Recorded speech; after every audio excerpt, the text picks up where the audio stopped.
Kyle Maclachlan joins us now. Oh, my Lord. I love your question. So is it on top of the world or underneath? Yeah, where are... That's a great first question. I don't know what's going on. Where are we? What's going on, Kyle? Oh, my God. Are they underground? Are they I wish on top I of the knew. ground? Well, there's two areas, yes. We are in the vault for parts of that, underground, deep underground, and then part of it is spent on top of the surface, where there's been an apocalyptic event, and it's 200 years later, and we come to the surface and we see all sorts of crazy stuff. So it's really cool. So at the very start, you see this kind of 1950s kind of American... Yeah, kind of future retro vibe. Just sort of like, and then it basically, there's just explosions everywhere, and then it's like, was it 217 years later? Yeah, we're and then jumping to the future. Love it. So everyone's been living underground. Yeah. And Carl's in charge of one of the kind of the subsections. Exactly right. I don't know why I'm getting some governor. No, it's actually, you got it. It's very good. I watched it last night. I really enjoyed it. You paid attention. Tell us about Hank, because his character's quite mysterious, isn't he? Yeah, so Hank is the what's called the overseer. I'm the overseer of Vault 33. Yeah. Basically the governor, if you will, and he's in charge of his community, really. So he takes care of his vault. Takes care of his vault. He takes care of his vault in a beautiful way. And as you can see from the clip, things happen. And everything, their entire world is turned upside down, and they have to go to the surface of the planet, which they've been told for centuries is not a place you want to go. So that's where we start. And your daughter is kind of the...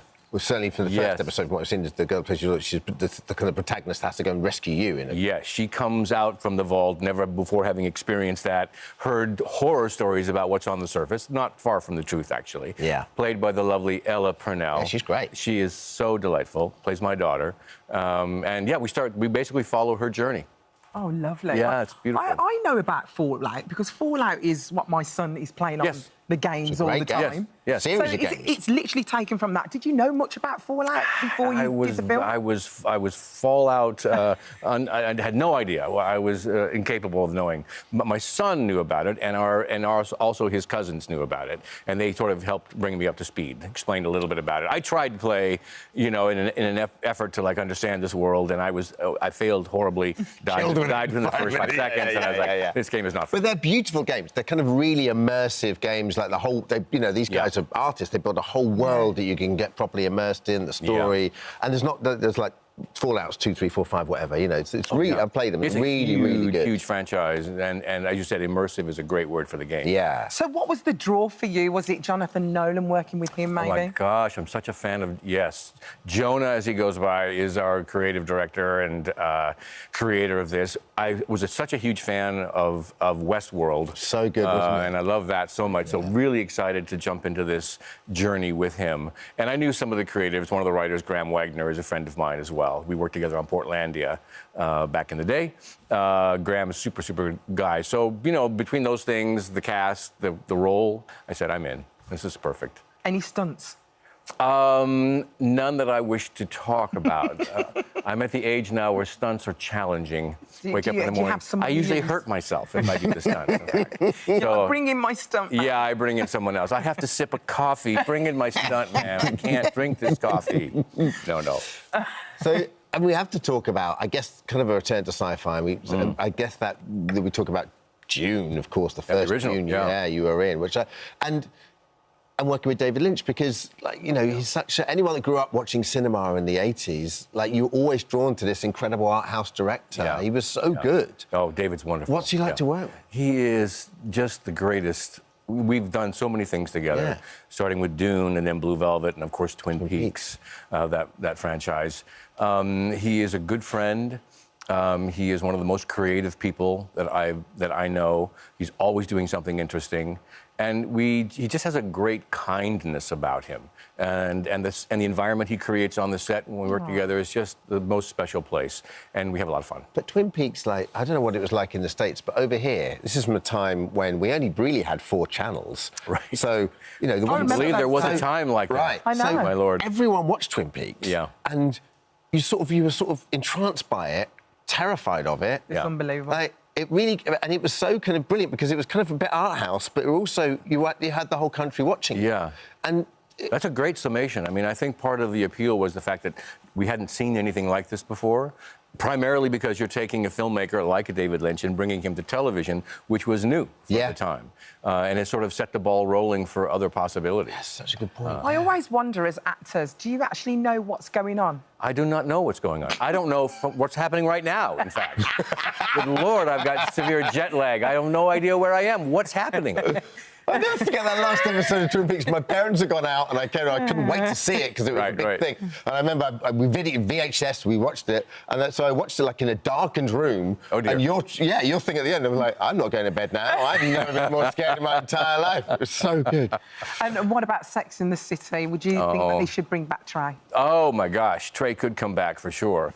I really enjoyed my time on that show. Oh, it was a lot of fun working with Kristen Davis and Frances Sternhagen, who played Bunny, of course.